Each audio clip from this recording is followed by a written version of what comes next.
Americans with Disabilities Act, Module 1, Who is protected under the ADA? This module will cover the following topics. Why is there an American with Disabilities Act? It's about equal opportunity. The 5 titles of the ADA. Sociological perspective of access. Why create a service culture of inclusion? Who is protected under the ADA? The 3 prongs of coverage. Who is not covered under the ADA? The Americans with Disabilities Act. The Americans with Disabilities Act of 1990 is a civil rights law that prohibits unjustified discrimination based on disability.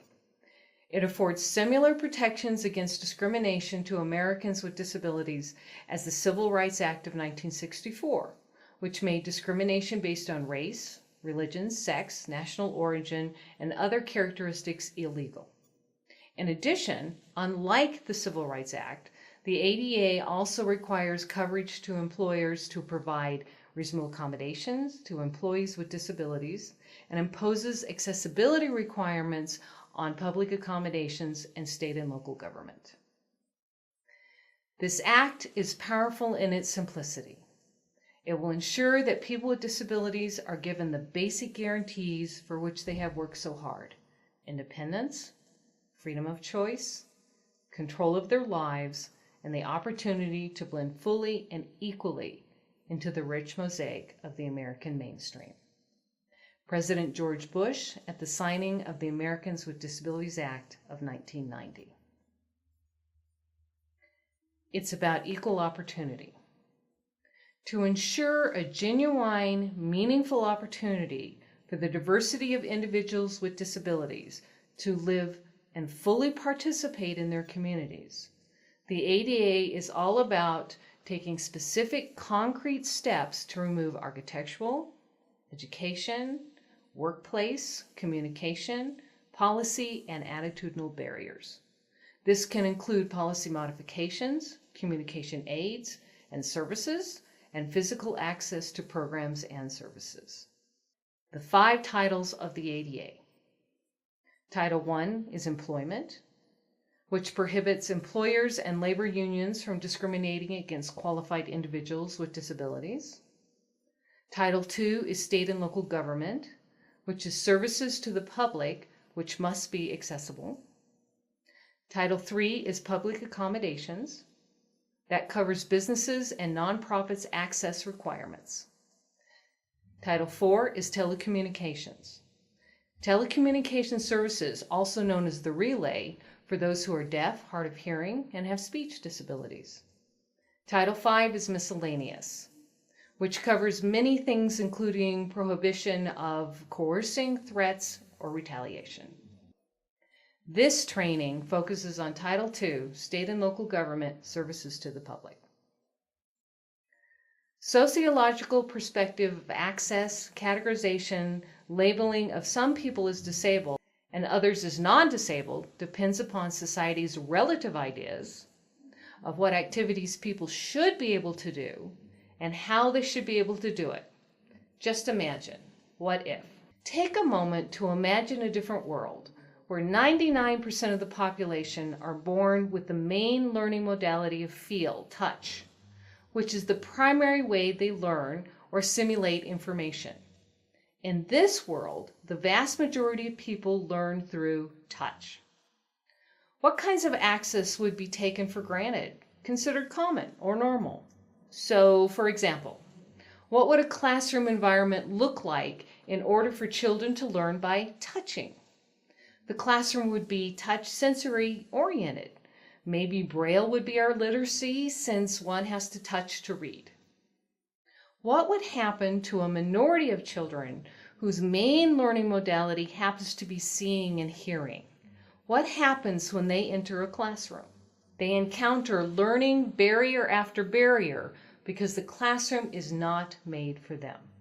Historically, the general society is built to create access based on how a vast majority of people and society function physically, emotionally, and intellectually. People with various disabilities face, often on a daily basis, attitudinal, architectural, educational, economical, and communicational barriers. Why create a service culture of inclusion? It is estimated that by the year 2020, half of the U.S. population will have at least one chronic condition and 1/4 will be living with multiple chronic conditions. This comes from the Center on Aging Society, Georgetown University. So why create a service culture of inclusion? Why should we care? Yes, the ADA is a civil rights law, but there are other compelling reasons to creating a service culture of access and inclusion. Disability is a natural part of life. Census data report that there are 51.2 million Americans with disabilities. By the year 2020, half of the U.S. population will have at least one chronic condition. 1/4 will be living with multiple conditions. Why is that? Many factors come into play, such as the vast aging baby boomer population. Approximately 71.5 million baby boomers will be over the age of 65 by the year 2030, and they will be demanding products, services, environments that meet their age-related needs.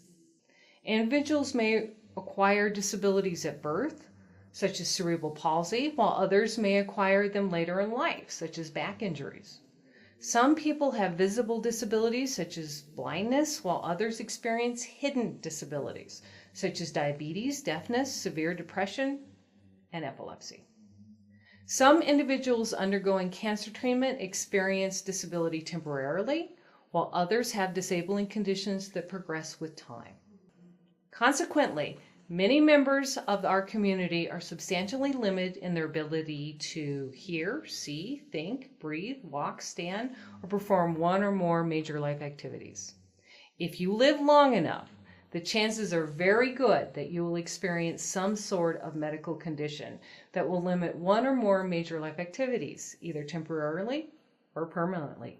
ADA Amendments Act, or the ADA-AA. The ADA Amendments Act of 2008 restores the original intent of the ADA regarding who is covered, which was compromised through a series of U.S. Supreme Court decisions which greatly narrowed who could seek civil rights coverage.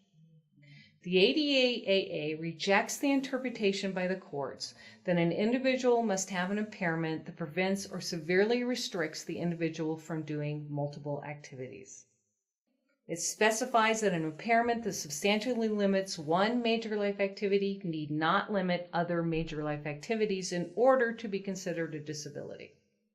It specifies that to meet the definition of having an ADA disability, the person must be assessed in their natural state without regard to mitigating measures, such as how medication affects the condition. Along with including illustrative list of major life activities, the ADA-AA also specifies that the term major life activity includes major bodily functions. An impairment can substantially restrict the operation of a bodily function if it causes the operation to overproduce or underproduce in some harmful fashion. The inclusion of major bodily functions under the term major life activities is important to persons with immune disorders, cancer, kidney disease, and liver disease because they no longer need to show what specific activity they are limited in to meet the statutory definition of disability. Episodic, such as migraine headaches, epilepsy, fibromyalgia, etc., or in remission impairments such as cancer, are covered if substantially limits a major life activity when active. Definition of disability. The term disability with respect to an individual who has a physical or mental impairment that substantially limits one or more major life activities, or has a record of such an impairment, or is regarded as having such an impairment even if he or she does not in fact have such an impairment. A person must fall in one or more of these three prongs to be covered. Note, however, a person is covered under the ADA if he or she experiences discrimination because of an association with a person with a disability. Let's look at each of the coverage prongs separately. We will begin with the first prong. Physical or mental impairment. A physical or mental impairment substantially limits one or more major life activities. What is a major life activity? General bodily functions include caring for oneself, breathing, performing manual tasks, learning, seeing, reading, hearing, concentrating, eating, thinking, sleeping, communicating, walking, working, standing, lifting, bending, speaking. Major bodily functions include brain symptoms, normal cell growth, digestive, bowel, bladder, neurological, brain, respiratory, circulatory, endocrine, reproductive functions. Substantially limiting impairments: deafness, muscular dystrophy, blindness, major depressive disorder, diabetes, bipolar disorder, epilepsy, post-traumatic stress, mobility impairments requiring the use of a wheelchair, autism, intellectual disability, cancer, partially or completely missing limbs, cerebral palsy, HIV infection, obsessive compulsive disorder, multiple sclerosis, schizophrenia. Now, let's go on to prong 2. Record of impairment. Record of means that the person has a history of or has been misclassified as having a mental or physical impairment that substantially limits one or major life activities, even though the person may not currently have a disability.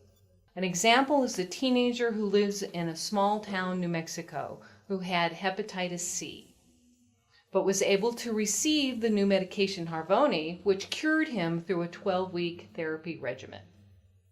This individual goes to apply to participate in a county recreational program, and his application is rejected because the program staff knew that he had hepatitis C and speculated that he got the disease because he's probably an intravenous drug user. This individual could seek protection under the ADA because he was discriminated against due to his past medical record of having hepatitis C. Please note, a person who is currently illegally using drugs is not protected under the ADA. An individual who has a past record of being an addict that used illegal drugs but is presently recovered and not using is covered under the record of and should not be discriminated against based on his or her past record of being an addict. Last, let's take a look at prong 3, regarded as. Regarded as means that the person either has an impairment that does not substantially limit a major life activity, has an impairment that substantially limits a major life activity only as a result of the attitudes of others towards them, or does not have any impairment but is treated by the entity as having an impairment. Let's take the early example of the teenager who had hepatitis C. Let's say in this scenario, this teenager wants to participate in a county recreational program.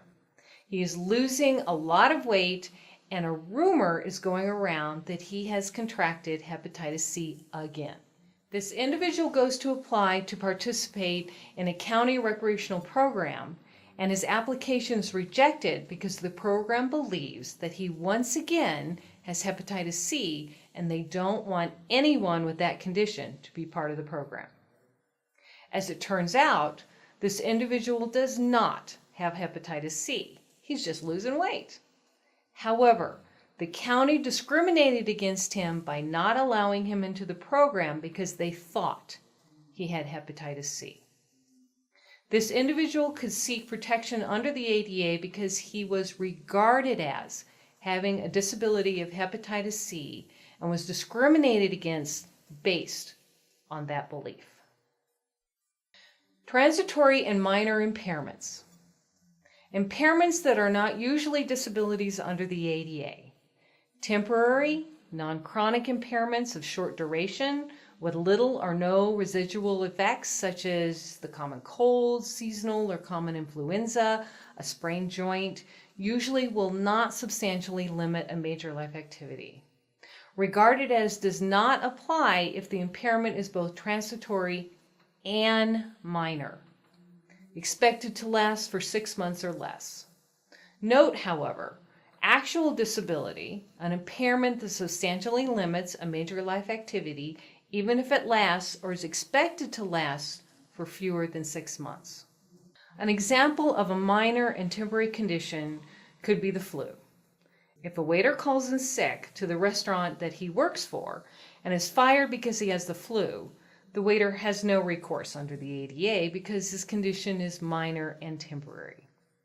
Please note, though, that a person with an impairment that is temporary but is also major, such as having a broken leg and arm from a car accident, would most likely be covered under the ADA.